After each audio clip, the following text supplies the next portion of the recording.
ऐसी लागी लगन मीरा हो गई मगन, वो तो गली गली हरि गुन गाने लगी।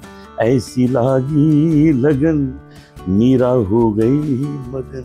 रीवा मुझे बहुत प्रिय है। एक तो ये कि यहाँ के महाराज हमारे बहुत पुराने मित्र हैं। पहले के कल्चर और अब के कल्चर में क्या बदलाव देखते हैं भजन के? वही सूरदास जी ने जो लिखा है हम गाते हैं, वही जो तुलसी जी ने लिखा है। अगर आप कठिन गाएंगे तो वो तो कम दायरे में रहेगा, तो सरल करिए और भी लोग इसको सरल करें जिससे कि ये घर घर पहुंचे। मध्य प्रदेश की ये हो गई है कि वो बहुत बड़ी सब्सिडी देते हैं फिल्मों को, तो फिल्मों की शूटिंग बहुत हो रही है। यहाँ के लोकल टैलेंट्स को भी उसमें काम करने का मौका मिलता है। तो ये सब बातें जो हैं मध्य प्रदेश की ओर से बहुत अच्छी हैं, पॉजिटिव। जो नए नवाचार हो रहे हैं उसमें भजन को अब कहाँ देखते हैं? भजन ही है जो सबसे ज्यादा चलेगा। जब अनूप जलोटा को भजन सुनना होता तो वो किसे सुनते? मैं अपने पिताजी का सुनता हूँ, जिनसे मैंने संगीत सीखा है।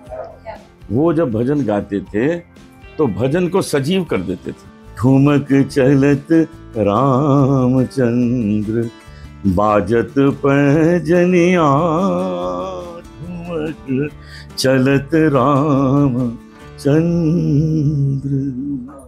जब बात भजन की आती है तो एक चेहरा हमारे सामने अपने आप आ जाता है और वो नाम है भजन सम्राट अनूप जलोटा का। हमारे बगल में अनूप जलोटा जी बैठे हुए हैं, विंध्य में आए हैं, और उनका पहले तो मैं बहुत स्वागत करूंगा विंध्य में, रीवा में। बहुत धन्यवाद। और रीवा मुझे बहुत प्रिय है। एक तो ये कि यहाँ के महाराज हमारे बहुत पुराने मित्र हैं, और दूसरा कि यहाँ पर प्रतिभा रहती है। तो ये दो चीज़ें जो हैं वो मुझे रीवा की बहुत प्रिय हैं, तो इसके लिए मैं हमेशा आता ही रहूँगा। अनूप जी, भजन की जब बात आती है तो पहले के कल्चर और अब के कल्चर में क्या बदलाव देखते हैं भजन के? कोई फ़र्क नहीं है। वही सूरदास जी ने जो लिखा है हम गाते हैं, वही जो तुलसी जी ने लिखा है। कोई बदलाव नहीं। बाकी संगीत में तो बदलाव आएगा ही। संगीत की स्टाइल में बदलाव आएगा। पहले हम लोग सिर्फ तबले पे भजन गा रहे थे, तो उसके पहले मृदंग पे गाए जाते थे, पखावज पे गाए जाते थे, ध्रुपद धमार गाए जाते थे। फिर धीरे धीरे उसका स्वरूप सरल होने लगा।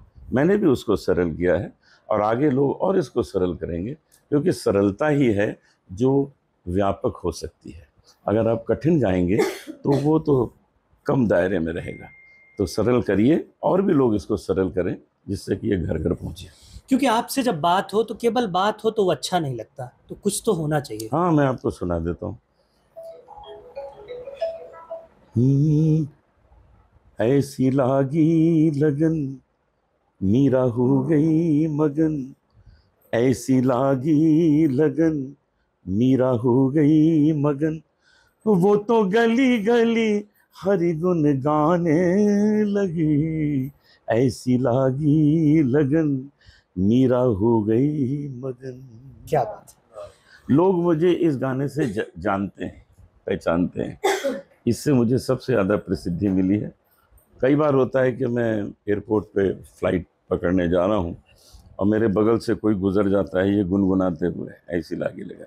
वो सिर्फ इतना बताना चाहता है कि मैंने आपको पहचान लिया, लेकिन वो संकोच कर रहा है मिलने के लिए, तो मैं उसको पकड़ लेता हूँ। सुन यार, इधर आ, मैं सुनाता हूँ एक लाइन, ऐसे पकड़ के फिर उसको कंफर्टेबल कर देता हूँ। तो ये कहा जाए कि सबसे दिल के करीब ये गीत आपके हैं। बिल्कुल सच है। हाँ, सच है। एक चीज ये कि मध्य प्रदेश की बात आती है फिल्मों में और संगीत के क्षेत्र में, मध्य प्रदेश को कहाँ देखते हैं आप? देखिए, मध्य प्रदेश का शुरू से योगदान रहा है।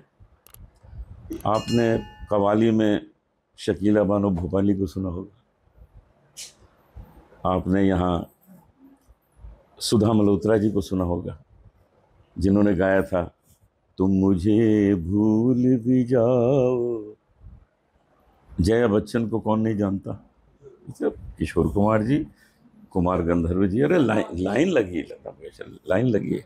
प्रतिभा बघेल, दूर क्या जाना, हमारे पड़ोस में बैठी पृथ्वी गंधर्व, देखिए हमारे साथ में। तो मध्य प्रदेश, अब देखिए नई देन मध्य प्रदेश की ये हो गई है कि वो बहुत बड़ी सब्सिडी देते हैं फिल्मों को, तो फिल्मों की शूटिंग बहुत हो रही है। यहाँ के लोकल टैलेंट्स को भी उसमें काम करने का मौका मिलता है। तो ये सब बातें जो हैं मध्य प्रदेश की ओर से बहुत अच्छी हैं, पॉजिटिव हैं। तो रीवा की एक बात कर लेते हैं, क्योंकि रीवा आप आए हैं, इससे पहले शायद कुछ दिन पहले आप आए थे। कुछ साल पहले आए। तो रीवा तानसेन की भूमि कही जाती है। अभी आपने प्रतिभा जी का नाम भी लिया, तानसेन की भूमि है, संगीत यहाँ के रंग रंग में बसता है। तो आपको पहुंचने से वो अनुभूति होती है क्या? मध्य प्रदेश आते ही अनुभूति होती है। क्या बात। देखिए, ग्वालियर आएंगे तो हर तरफ तानसेन की ओर ध्यान जाता है, जहाँ भी जाओ। आपको मैं बताऊं, बड़ी कुछ इत्तेफाक की बात है कि मेरा एक बार प्रोग्राम रखा था आगरा में, कुछ लोगों ने फतेहपुर सीकरी, जहाँ पर तानसेन बैठ के गाते थे और अकबर सुनते थे। और वो जहाँ पर स्टेज बना हुआ था उसका नाम है अनूप तालाब। वो अनूप तालाब के ऊपर बैठ के गाते थे, वहाँ उनका चबूतरा बनता था। तो कहीं ना कहीं मेरा संबंध जो है उस खानदान से ज़रूर होगा। क्या बात है। तो क्योंकि मुंबई एक माया नगरी कही जाती है और आप भजन के को लेकर आपने तमाम चीज़ें, बहुत बड़े बड़े चीज़ें की आपने। क्या देखते हैं कि अब भजन को लेकर जो नए नवाचार हो रहे हैं उसमें भजन को अब कहाँ देखते हैं? भजन ही है जो सबसे ज़्यादा चलेगा। सुबह उठ के हर व्यक्ति कहता है जरा भजन लगा दो कोई। कभी सुना है किसी ने कहा हो कि कोई फिल्मी गाना लगा दो सुबह? सुबह मन शुद्ध होता है, शुद्धता में जो याद आता है वो भजन ही याद आता है। ये कंपलसरी म्यूजिक है, ये सुनना ही सुनना है हर एक ने। ये हो ही नहीं सकता कि कोई भजन ना सुनता हो। अच्छा, जब हमें भजन सुनना होता है तो हम तो अनूप जलोटा को सुनते हैं। जब अनूप जलोटा को भजन सुनना होता है तो वो किसे सुनते हैं? मैं अपने पिताजी का सुनता हूँ, जिनसे मैंने संगीत सीखा है। वो जब भजन गाते थे तो भजन को सजीव कर देते थे।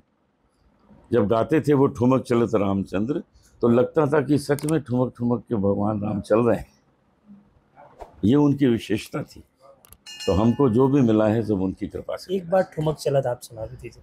ठुमक चलत रामचंद्र, ठुमक ठुमक ठुमक ठुमक ठुमक ठुमक ठुमक ठुमक ठुमक ठुमक ठुमक ठुमक ठुमक चलत रामचंद्र, बाजत पैजनिया ठुमक चलत रामचंद्र।